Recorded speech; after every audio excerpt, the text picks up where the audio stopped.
Right now, Khabib's the king of the lightweights, and Yep. we can't wait to see him fight again. Yep. A lot of time for things to change, though. That's the good part. That is right.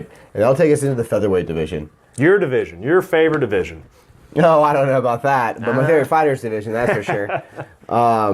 So yeah, Max Holloway, who we were just talking about, is the champion right now. His next fight is scheduled to be a lightweight fight. But the number one contender right now, Jose Aldo, is scheduled to fight Alex Volkanovski.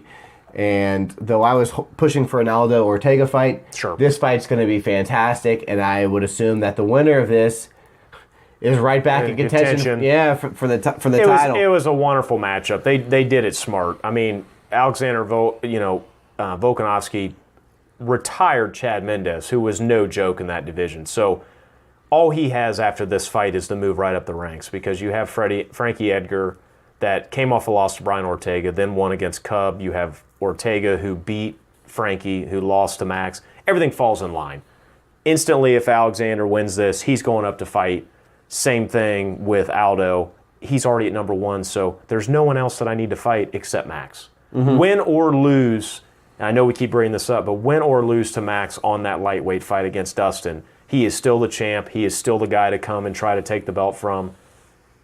Right, and he's already got wins against Aldo and Ortega. So, yep. And so other people are going to need to prove themselves. It's going to be hard for them to get right back in with one win as well. Proving is the word. That is the word of that division. But if Volkanovski can get this win, it is huge. I wouldn't bet against Jose Aldo, to be honest. I wouldn't, especially after the Moicano fight, because he showed a younger fighter.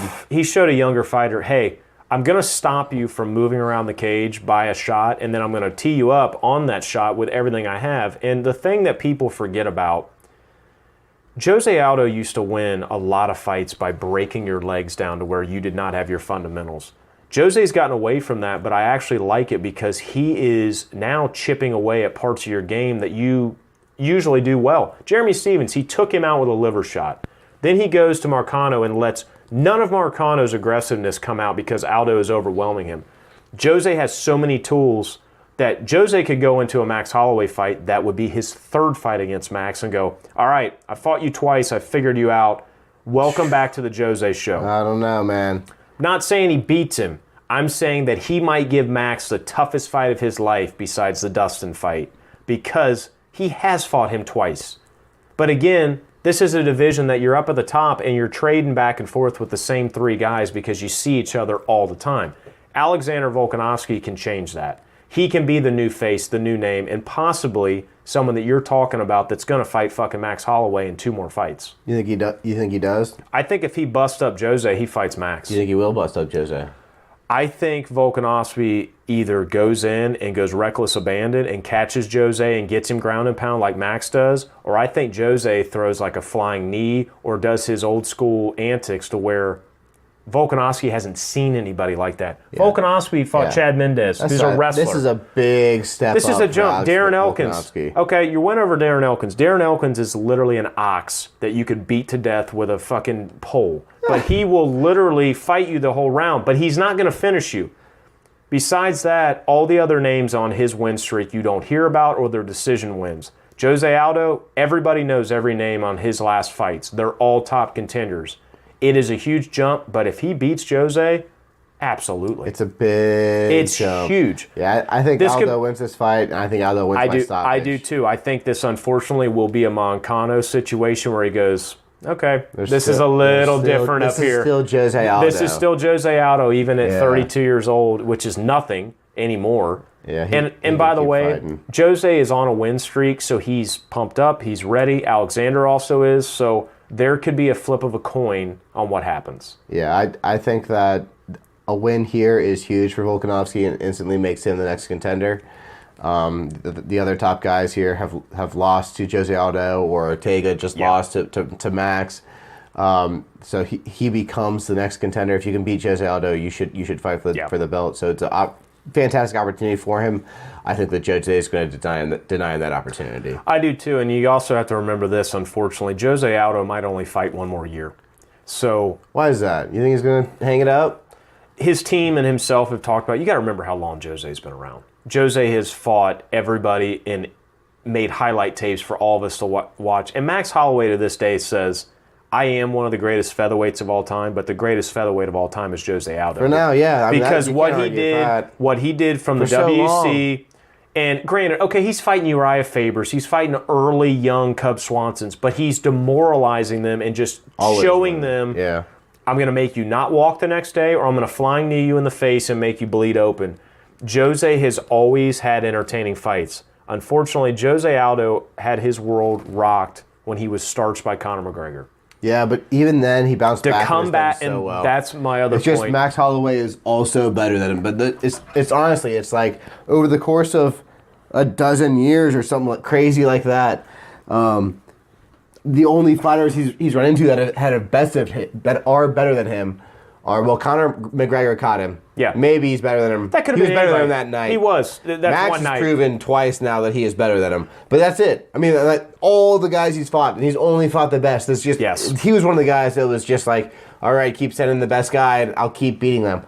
So, yeah, I think that this is just another guy on that list that's going to get sent there and beat, but it is a fantastic opportunity, and you can't discount anyone here because Jose Aldo is not who he used to be. He's still a killer, and he's still only 32. The top of the division. If Jose was 35 right now and he's had, let's say, 2 knockouts within a year of this current year, I'd be worried for him.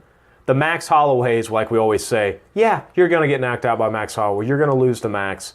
But Jose is not a person that has not been at that high level and know that feeling. He had the Conor McGregor with that knockout. That crushed him. But like you said, he could have gave up, and he could have been almost in a situation like Renan Barão.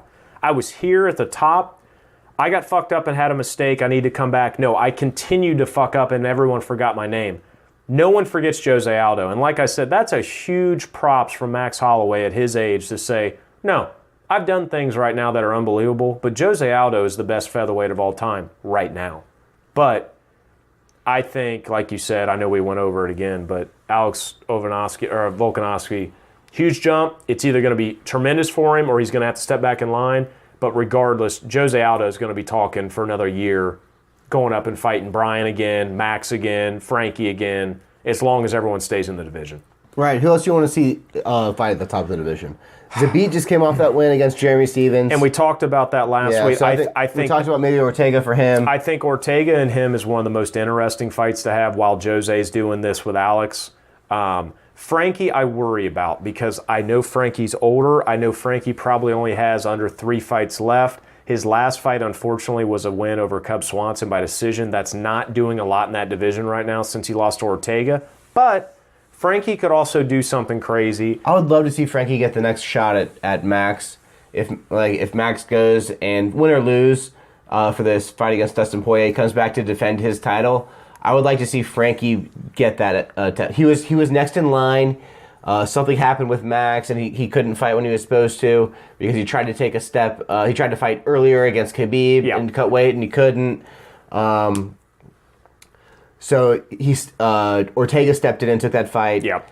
And Frankie lost. And which was tremendous for Ortega. That was great timing for him. Then Ortega takes the next title fight.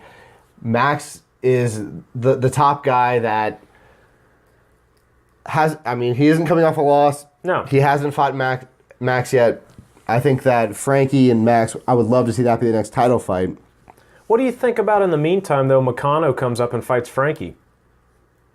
Yeah, I wouldn't hate that. I think that's appropriate. And I know that's not completely fair to Frankie, but I think it's perfect for Moicano. I think it would be fair. Because Moicano comes in, because you look at Moicano's losses. Jose Aldo and Brian Ortega. Well, I wonder where they're at. Above him getting ready to fight here within the next year at some point. Or fighting the champ. They both beat Cub very recently. And also, that's an entertaining fight. They both beat fight. Jeremy Stephens recently. Yes. I think that does make sense. I think Edgar and him, it's a very marketable fight. It's a fun fight. And also, look, Frankie wins it. Awesome for Frankie. He's back in contention even more than he already is right now. Moicano wins it. You go, hey, look, Jose, I know what you did. Now I'm back up at the top playing with the big dogs. Let's do that again. Then you could get a Jose Moicano fight happen again if poor Jose loses or possibly loses a championship. And I'm talking a year and a half out. Yeah. That's the cool part again with this top.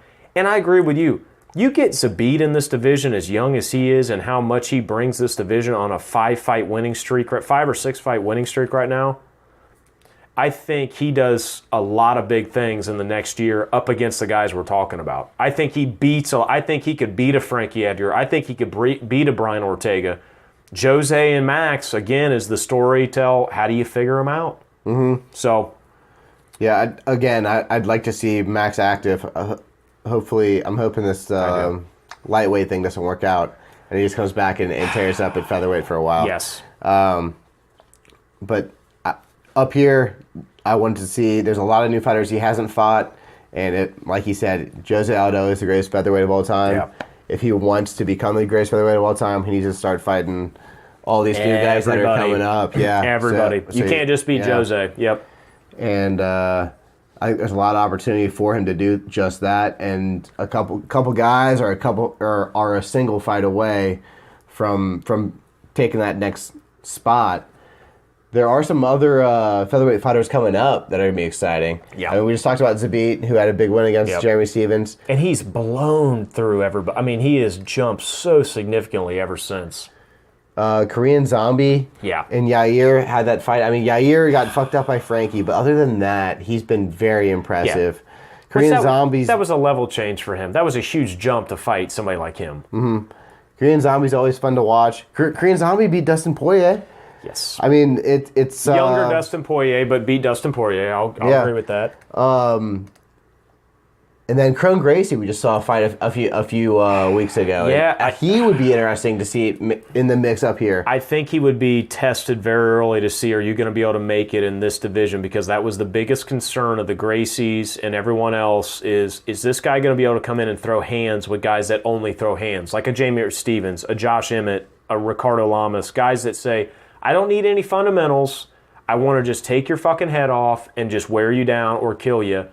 I think he brings a new flavor to the division. Obviously, Korean Zombie. Problem with Korean Zombie is, after that absence forever, he's only had one fight in 2017 and one in 2018. It's been a lapse. Now, granted, the Yair fight was absolutely knockout. Bonkers. So, after that, with a loss to there, he's still going to fight some. I mean, I would love to see him and Ricardo Lamas. I think that would be an absolutely entertaining fight. Two guys, similar builds, same speed.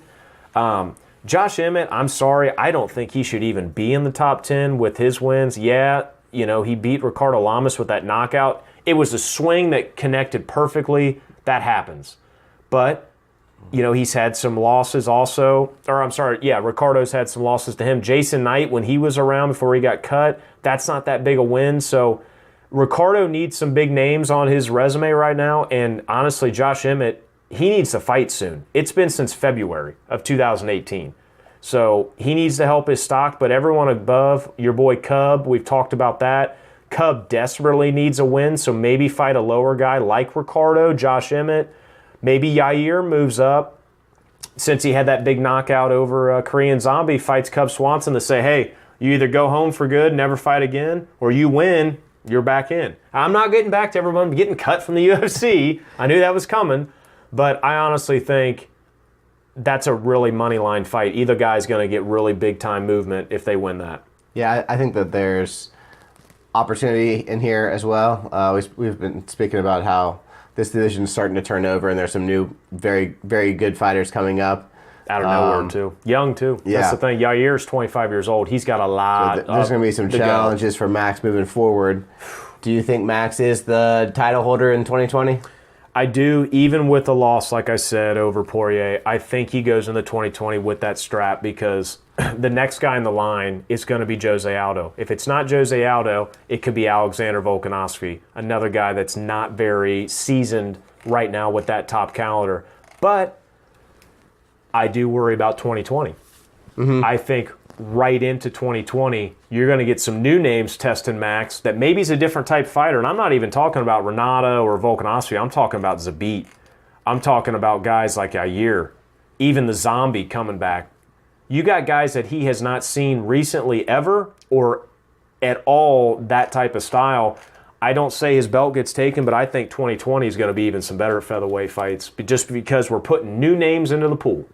Yeah, I think that if he is actively defending his featherweight belt, there's going to be all kinds of names coming at him, and I don't know that he gets through 2020 doing that. But I think that Yeah. let's say he does have this interim fight with Dustin Poirier and does fight one more time in 2019. I think no matter who they throw at him in this fight, he wins. Yeah. Like I said, I would hope it's Frankie. I'd love to see that fight. Yeah.